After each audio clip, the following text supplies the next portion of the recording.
All right, so we're going to do exercise 10-26. So in this one, we're trying to figure out how many standard hours are allowed for 7,500 rebuilt units. So if we have standard direct labor hours of 5 per unit and we're building 7,500 units, we're just going to take 5 hours times the 7,500. So if we do that, 7,500 times 5. So we're just looking at 37,500 hours that it's going to take for those 7,500 units. So for the next one, the standard number of kits and cabinets allowed for a volume of 7,500. We have one kit for direct materials and one kit for the cabinet and one kit for the direct materials. So we're just going to look at 7,500 for each one. So then for the third one, if we during the first month make 3,750, how many units are we building? Well, if it takes 5 hours for one, I'm just going to take 3,750 and divide it by 5 labor hours. So we're looking at 750 units that we're going to go ahead and rebuild there. So for the second one, we're looking at variances, and you're typically going to have a variance in almost any of these that you do, but not all of them are going to warrant investigation. So in this case, I put parameters around your investigation. So if it exceeds 12,000, and that's either more or less, or 10% of the standard cost, you want to go ahead and investigate that. So in this case, we're going to take a look at each of these to see if it warrants the investigation. So week 1, you are at 10,500, but you do exceed the 10% rule.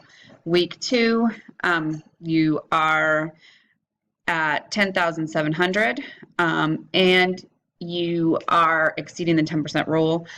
Week 3, there's no need for investigation because you're at 9,000 and you're under that 10%. Week 4, you are over the 12,000 and you're over 10%. So week 4 is particularly out of whack. And then week 5, you are not over the 12,000, but you are over that 10%. So you want to go ahead and investigate that one. All right, so for 28, what we're looking at is what the cost of the leather and the direct labor would be to produce 92,000 belts. So if it takes 0.75 hours at $12 an hour, you are going to take, I'm going to the calculator, you're going to take 12 times 0.75, which is 9, and then you're just going to multiply it by however many belts you're making, so 92,000. So you're looking at 828,000 in labor, and then for materials, you're just going to take that $4 for 3 strips, so that's going to be a total of 12 for each one, and multiply that by however many you're making, which is 92,000. So your material cost there is going to be $1,104,000. Okay, let's compare our actual cost to our budgeted cost in this case between materials and direct labor. So let's take a look at materials first. So we know what our budget was. We just calculated that at $1,104,000. Now let's look at what we actually spent. So we know that we spent $3.60 per strip. So we actually spent a little bit less per strip, but did we use more? So what we're going to do is we're going to take this 287,500 and just multiply by what we paid per strip. So 1,035,000, and our budgeted was 1,104,000. So we saved ourselves $69,000 here. So we have a favorable variance of $69,000. Next, let's take a look at our labor costs. So we actually had 78,200 hours and we paid $12.50. So we paid a little bit more per hour. So our actual labor costs were $977,500. We had a budget of $828,000. So we had an unfavorable variance here of $149,500. Let's talk a little bit about how we got these hours, and if you don't know how many per hour, or you don't know how many per strip we're using. So if we made a certain amount, we should know how many strips it should take us, because as it says up here, it takes 3 strips per belt.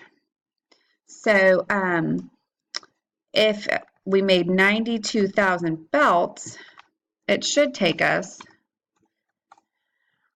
276,000 strips. Well, it took us 287,500, but we paid significantly less per strip, so we still saved some there. Now let's talk about labor hours. It should take us 0.75 hours per belt, so at 92,000,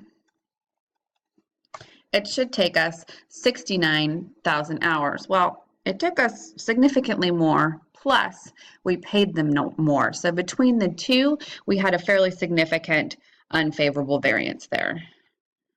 So we just talked about the difference between the price variance and the usage variance with materials. I talked about it real briefly, but let's kind of get into the formulas related to that.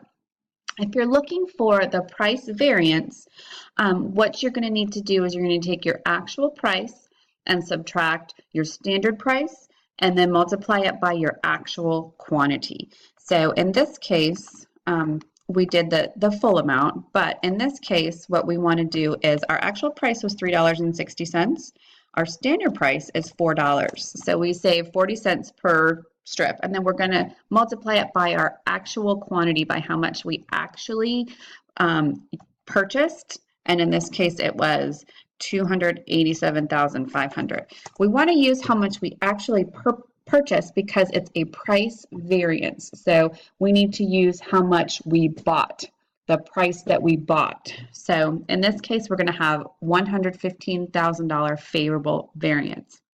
If we're talking about usage, that's a little bit different.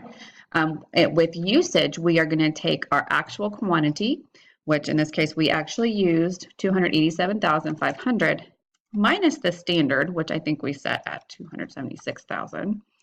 And we're going to multiply it by our standard price times 4. So in this case, we have an unfavorable variance of 46,000. So when we're doing usage, we want to take standard price.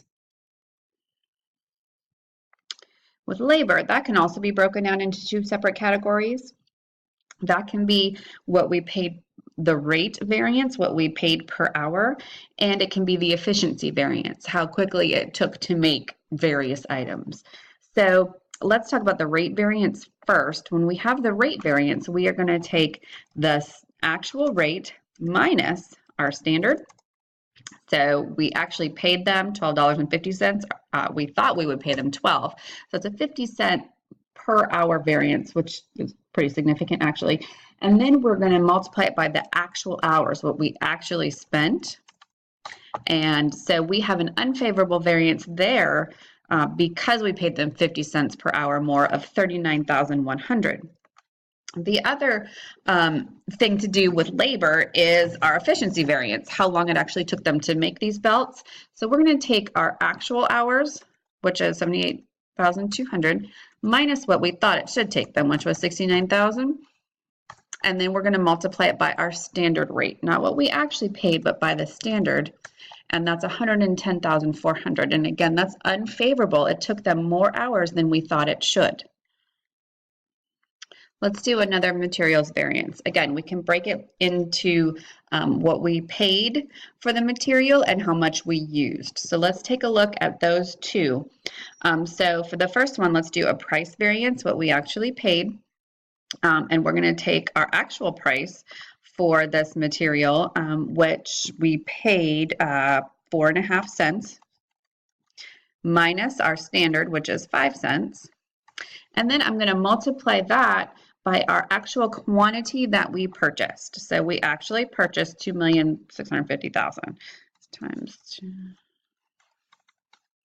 So in this case, we have a favorable variance of 13,250, and that's because our actual price was lower than our standard price. If it was higher, it would be an unfavorable variance. The second part of this is to calculate the usage. So how much did we use versus how much we thought we used? And we're going to take the actual quantity, 2,650,000, minus what we thought we would use, 2,560,000. So we used 90,000 more, and we're going to multiply it by the standard, not what we actually paid, but what we thought we would pay, which is 5 cents. So in this case, we have an unfavorable variance because we used more than we thought we would of 4,500. When you wash it out between the two, you're still favorable, so keep that in mind. Okay, and then finally, let's do another labor variance. And remember again, labor can be split between an efficiency variance, how quickly they are able to make things versus what you thought they would do, and the hourly rate, what you're paying them per hour versus what you thought you would. So let's do the rate variance first in this case, and we are going to take our actual rate. So we actually paid $9.50 minus the standard, which here the standard is 10. So minus 10. So right there we know we're going to have a favorable variance because we paid them less per hour than we thought we would. And we are going to go ahead and multiply that by the actual hours that they worked, 360,000. So we have a favorable variance of $180,000. Not so bad. However, let's go ahead and calculate the efficiency variance. And this is how many hours we thought that they would be working versus how many they actually worked. So we are going to take the actual hours that they worked, which is 360,000, minus what we thought that they would be working. Well, they made 660,000 wheels, and we thought it would take half an hour for each wheel, so that would be 330.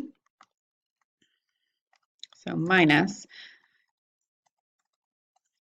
So right there, we know we're going to have an unfavorable variance because they worked more than we thought they would. And we're going to multiply that by our standard rate of 10. So we have an unfavorable variance here of $300,000. So even though we paid them less per hour, they worked a lot more hours than we thought they would. So that equates to, when it all washes out, an unfavorable variance.